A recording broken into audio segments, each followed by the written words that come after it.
a very brutal article in the Hollywood Reporter this week. It was a brutal takedown of Harry and Meghan. It claimed to have quotes from members of their staff. I'll read, just to start, I'll read some of it. They have a staff member who says, "Everyone's terrified of Meghan. She belittles people. She doesn't take advice. They're both poor decision makers. They change their minds frequently. Harry is a very, very charming person, but he's very much an enabler and she's just terrible."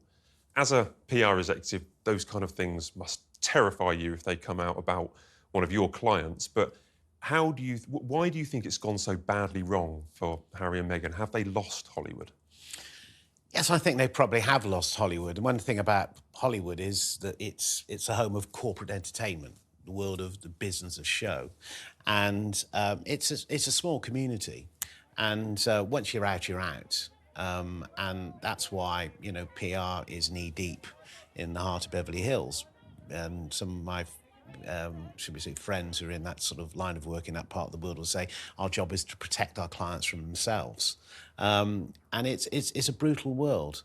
And I think there was a huge outpouring of sort of embracing the idea that you had these Maverick Royals with all their glamour coming to Hollywood.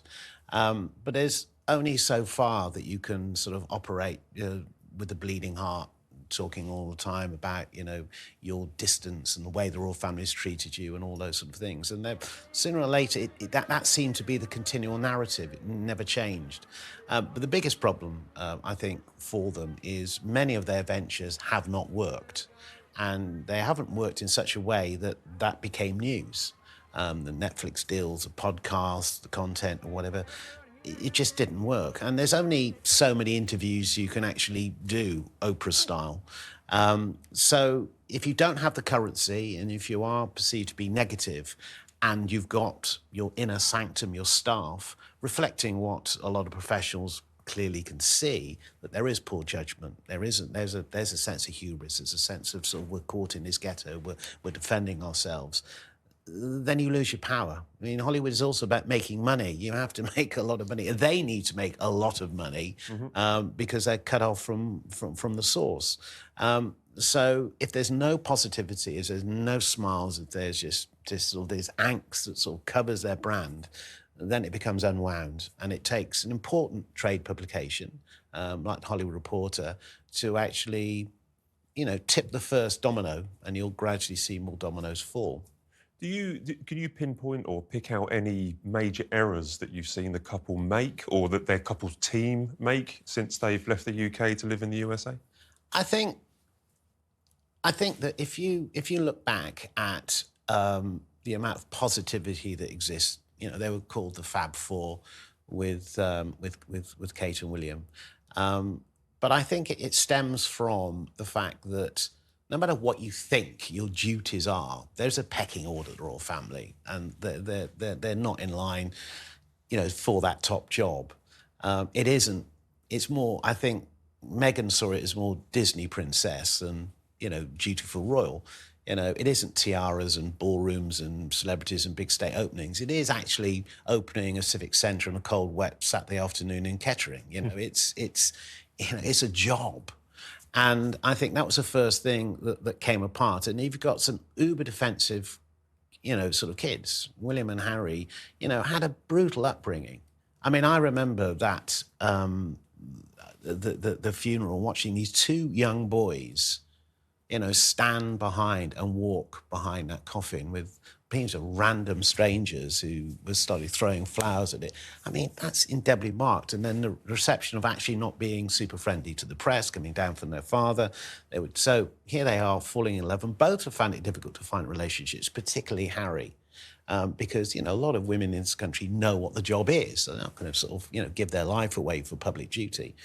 So, detaching in such a public way, and then I think it was a catalogue of, errors, really, in terms of sort of doing that interview with Oprah started with, and then opening their lives, Spare the book, the documentary and whatever.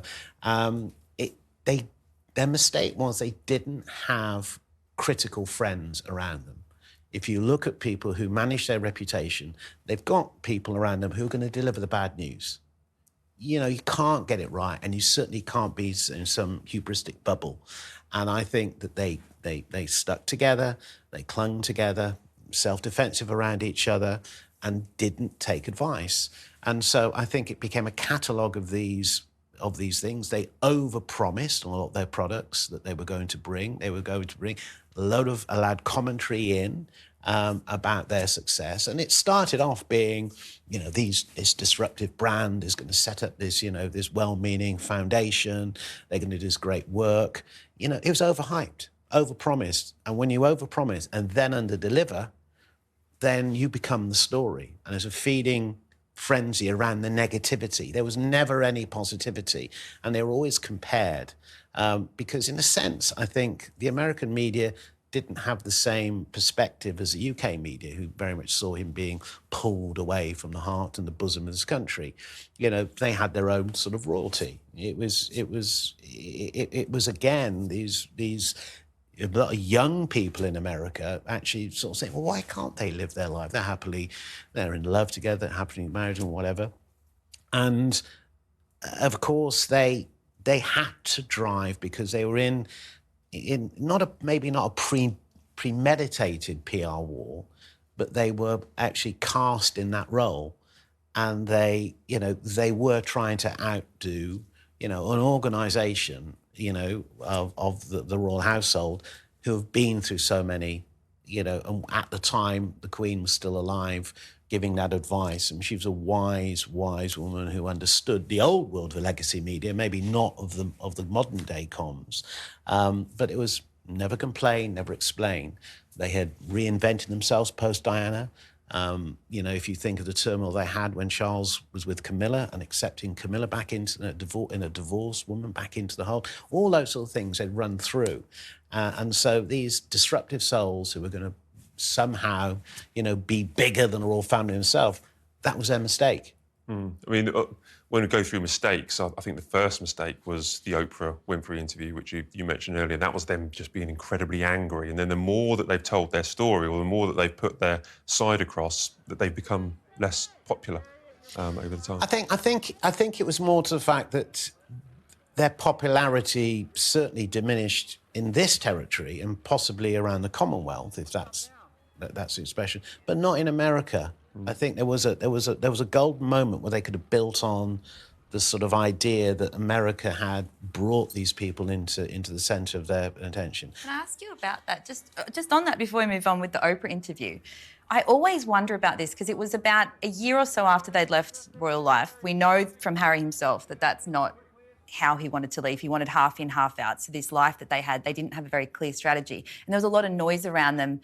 This was really their first chance to speak for themselves. And we know how it's played out now. But at the time, is there a way they could have done that interview and sort of presented themselves better, I suppose, to the public? Could that have been a better PR operation than what it was?